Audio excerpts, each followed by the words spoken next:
joined today by Representative Ed Neilson. You've recently proposed legislation to help Pennsylvanians have a greater control over their digital data. Why did you propose this bill? So when we collaborate on different pieces of legislation, we look at what other states are doing. And I saw California, Colorado, Texas, Connecticut. I saw them starting to look at it and started thinking, like, every day when I pick up my phone, there's always, they know what I'm looking at, and an ad would pop up. So I started reading into it. And then I started collaborating with some of our colleagues in the House, in particular, Representative Scalaba and I worked on this together. And it was great to get a bipartisan piece of legislation forward to protect Pennsylvanians, because the people are out there selling our data every day. But we have no choice. I wanted to make sure, just like other states, that we did have a choice on what you can use, who you can do, and the stewards, who are the good stewards of our data. Because, I mean, a lot of our stuff's stored there, and it's concerning to everybody, This isn't just an Ed Neilson thing. This is a Pennsylvania, this is an everybody thing. What would your bill do? How would it protect consumers' data? So the most important thing, it provides consumers with a secure, reliable way to exercise their rights of privacy. It limits the collection of personal data to what's relevant and is actually reasonably necessary to visit those sites, to go onto those different websites.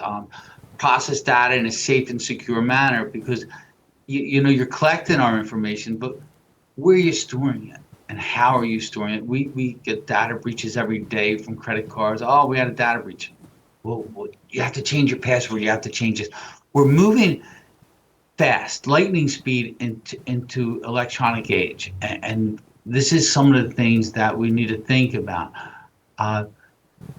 What we're giving, what we're allowing people to use. And it gives us this legislation that we created in a bipartisan manner will allow people to opt out. I think that's the key thing. Opt out of having their personal data shared with targeted advertising or sold to other users, because you might buy from store X and they might be selling your stuff to store Y. So you need to know that, and you need to have that choice, whether you want it there. If you shop at store X all the time and you don't mind that, and you don't mind having those pop-ups and having that information there, that's great. You click yes. We want you to be able to click no. How would consumers be able to opt out? Would there be, like you mentioned, a option out button, or just a way to bypass without putting any information on? Well, if you ever saw, the way I picture it, and I mean, everyone's going to be a little different, but it's those cookies. You see some companies that are operating under this model that we're putting forth now are already doing it. They say, hey, you want to accept all cookies? Do you want? So when you hit that, there's going to be different options. That's how I see it happen. And that's how some of the people that, when we worked with places like TechNet and Microsoft and some of the Comcast and some of the people that actually have a lot of data collection. And so that's what we wanted to make sure that they were already doing and trying to protect you. But of course, if they don't have to opt out, they're not going to do that. They're not going to give you that option. They want that data.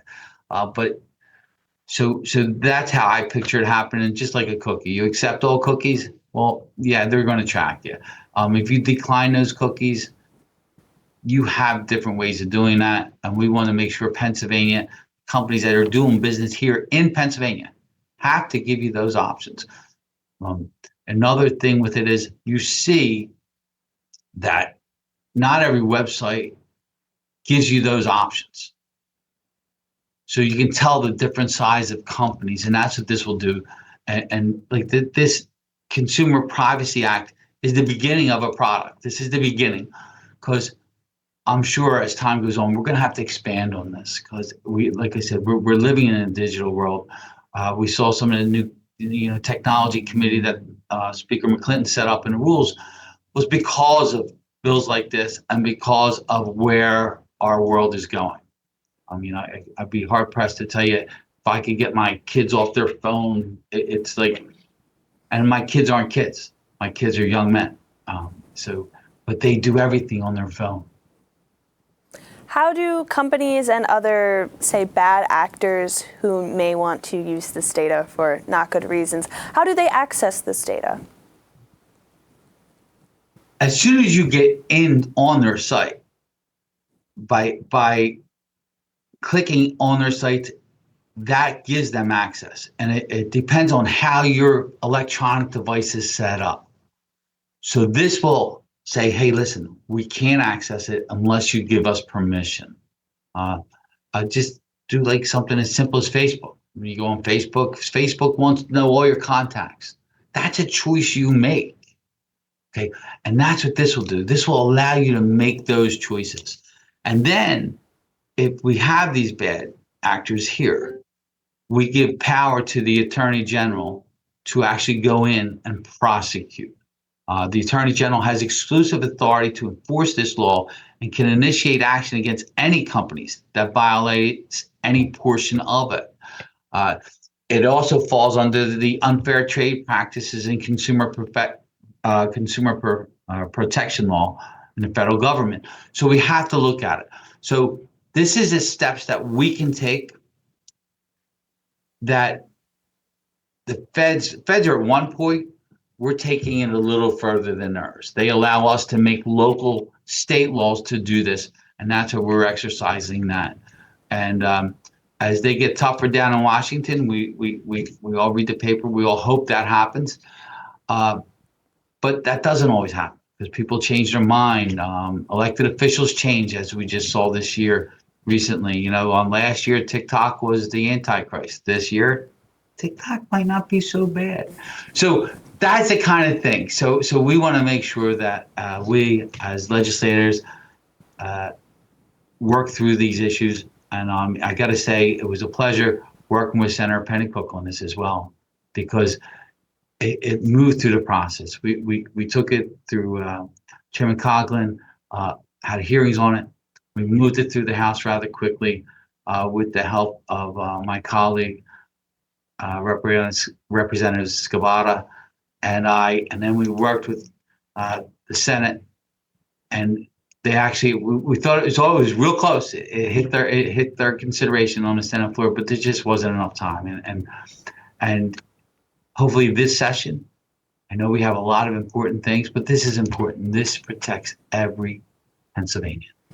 You mentioned that this would be enforced by the Attorney General's office. Would there be an additional cost to enforcing this, or like a special department within that office?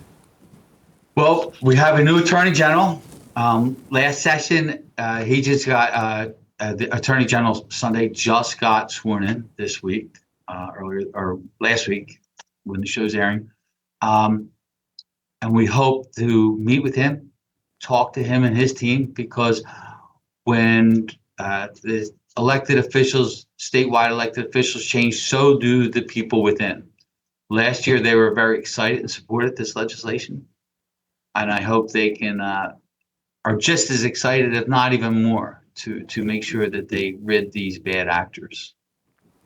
What feedback have you heard from some of these businesses and some of their owners that utilize, like you mentioned, signing up for something and then they send you ads and whatnot?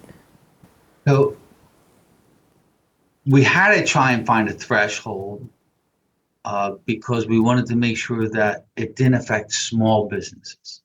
Because like if you go down the street and you buy a card at your favorite card store, they're a little different than these. They use your information to market to you right to there. They're not selling it and stuff like that. So we wanted to make sure that we didn't add another layer of expense.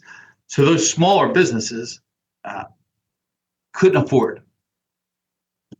And then we wanted to make sure that we had companies that had the capability of doing this and just weren't. That's why I said it's to crawl before you walk. Some of these, the ones we went after were the larger companies that are doing businesses across state lines throughout the country. and start here. And this is the starting point. Like I said, this is a starting point, and we're going to have to dig in the weeds, and we learn every day. Just like AI intelligence, we're learning every day the how this is expanded and what can do. So it's something we got to keep an eye on. And this year, I'm excited. We have a lot of new, young, aggressive senators and House members, and I hope they're bringing their knowledge because I'm not saying I'm old school, but you know what? I'm not as techy as the person's here in the office next to her. So I want us all to collaborate together and get good products. And the last session showed that Democrats and Republicans can work together. We've done some great things, and this was just part of it. And it was just right there. It was right there on the cusp. We needed a couple more weeks of voting days, and we probably would have got it. But you know, other things are pressing, and as anybody that works in Harrisburg and knows Harrisburg and the inner workings, it's tough. It's tough, and I'm sad that they get and it wasn't up there. But I think when the governor gets this, he's going to sign it eagerly, and our new AG Sunday is going to aggressively go after some of these, following the campaigns. He'll be aggressive to make sure we get these bad actors out of there. Timothy Knapp, General Counsel to the Pennsylvania Insurance Federation, said that insurance companies should be exempt from this law because other laws involve insurance companies and data. What are your thoughts on this? So everybody wants, listen, if everybody had their way, they would love to be exempted. Okay, but as an individual, they have a lot of my data, and they're a large enough corporation company. They're not a nonprofit. They need to keep our data protected. Now, we've worked with like I said, we worked with the industry, and we brought stakeholders in. This is not a 1 week bill that you just, hey, here we go. We worked a year and a half before we brought this out, and everybody had a seat at the table, and there's changes made throughout the entire process. If you look at it now, there was even some changes that we put in this House Bill 78 that weren't there last session, because between sessions over the winter months, say, hey, this is something, this could be, do you think we can move this and move that? And we did that. So if it's something that they really feel strong about, they're more than welcome to bring it to the table. And this is the beginning of the process. Introduction is the beginning. All bills, I always believe that any amendment that gets passed in the House or Senate as a piece of legislation goes through the process before it gets to the governor's desk, any amendment usually 99 out of 100 times makes it a better bill. And I am way for a better bill. So to take the position without him coming to see me, I really don't want to do that here, but be glad that my door's always open. Anybody who knows Ed Neilson knows I'm very accessible, and it's always open. You mentioned other states like California having a law like this. How similar is this bill that you propose for Pennsylvania to other states' laws involving data protection? So it's close. It's not as deep as California's, but it's more to Texas, Virginia. So it's more molded from their base, because you don't want to ever have to reinvent the wheel, but you want to make sure that when you're asking companies to protect our people, we want to make sure that they have the same parameters, that they don't need a separate system for Pennsylvania. They don't need a separate system for Connecticut, Texas. So that's why we try and do national model legislation so that they don't have to do something special for us.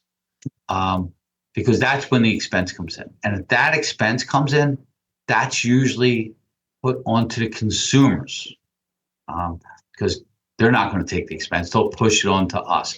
So we wanted to make sure as we crafted this legislation, we negotiated it through the process, that didn't happen. We don't want any cost to get pushed onto the consumer to have their own data. I mean, this is theirs. protect it. They shouldn't have to pay for that. So it's, and this legislation will allow them to get a copy of their personal data from a company. So if Joe Blow Corporation is collecting that data and you want to know what data they collected off of you, they're going to have to share that with you. So, I mean, this is how this goes. So that means they're not going to maybe collect everything they could, but only stuff they need to be able to function for. What are the consequences for any businesses or companies who do not protect their consumers' data? So I would have to leave that up to the Attorney General for them to regulate that and talk about there's fines and the normal stuff in there and that we see in everything. If you don't follow the law, you're paying it. You speed, you're getting a ticket. Okay. But we want to allow the Attorney General to have that different parts of the law where he can prosecute us. And sometimes different things they can go after. We saw some of the drug companies that the Attorney General was able to go after them because of the financial impact that the Commonwealth saw.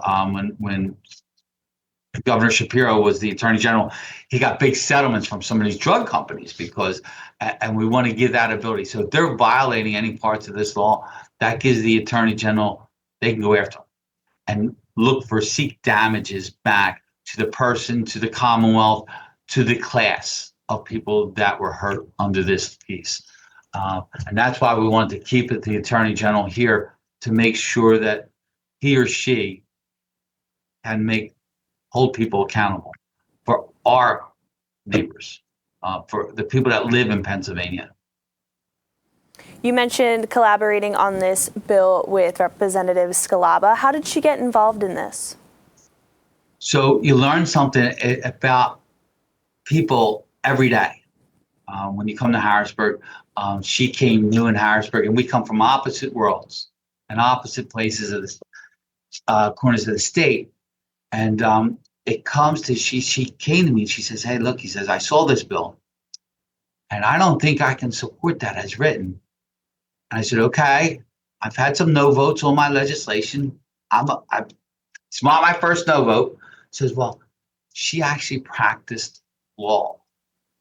She's a lawyer, and this was her practice was on consumer data privacy." And as I said, and for me, I'm a construction electrician from Philadelphia. I'm an electrician by trade. Like, what a gift. And that's the different personalities that put Harrisburg together and make it so good. And that's why they call it the People's House. 203 members from all different walks of life.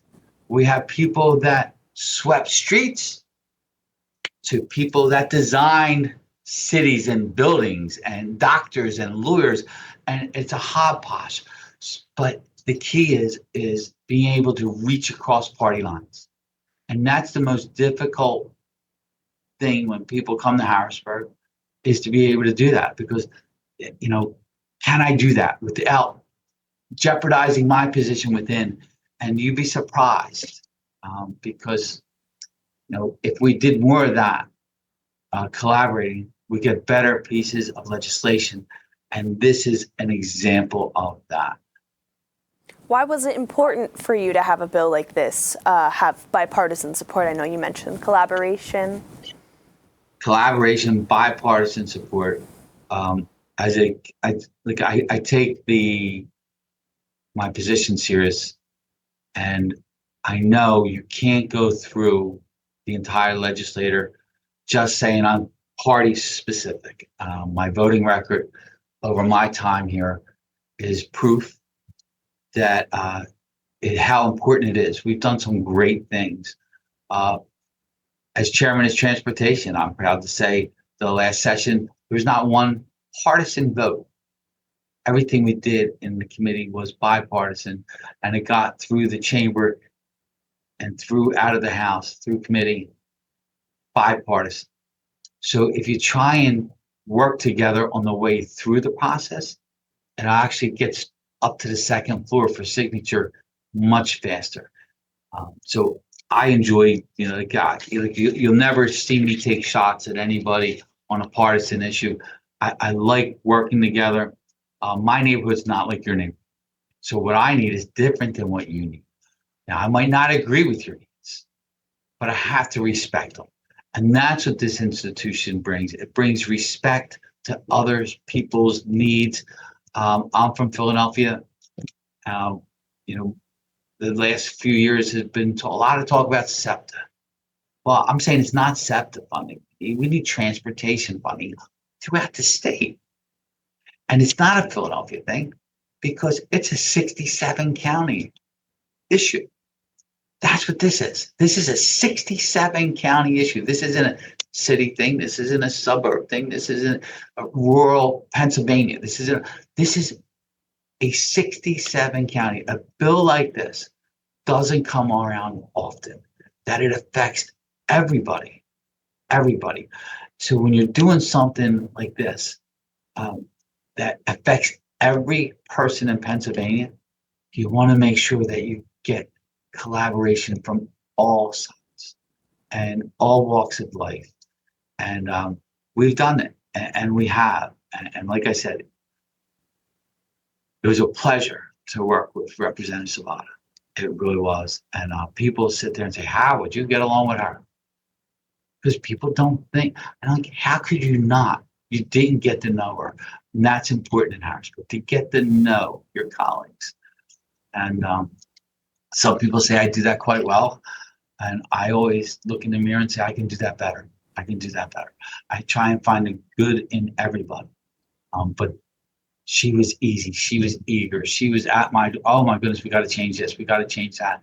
She is so smart. And her district, they're lucky to have her. They really are. And in Harrisburg, the chamber is lucky to have her because she has great feedback and excitement, and she's eager to make things in Pennsylvania better. Where is this bill in the legislative process now? I know you mentioned at the end of last session it was very close to the end. Is it still close to the end? I believe it's close to the end. So now of course, we have to start from scratch. This year, it's going to be House Bill 78. And since it's had such a bipartisan support going through the House and the Senate, I don't want to make any assumptions because it's not my committee, but I would think if Chairman Coglin's doing the same thing I'm doing, right now we are tied. The House is tied because we lost Representative Gurley, and I'd ask everybody at this time, keep their family, his wife and children, keep them in your thoughts and prayers. It's a tough time for a lot of us. And so a bill like this look, we can't stay still. We got to keep working. And this is the type of legislation that we've already shown can get across threshold and get out of the House and pass on to the Senate. And we have a lot of legislation that's done that the Senate didn't take up. So I would assume early on this session, we will see pieces like this legislation and others move that have a record of being bipartisan support and get through there over to the Senate so they could start debating it and hopefully send it to the second floor quickly. Representative Ed Neilson, thank you for your time. Well, thank you for having me. I appreciate you as always. You do a great job informing Pennsylvanians of all the things going around the Commonwealth.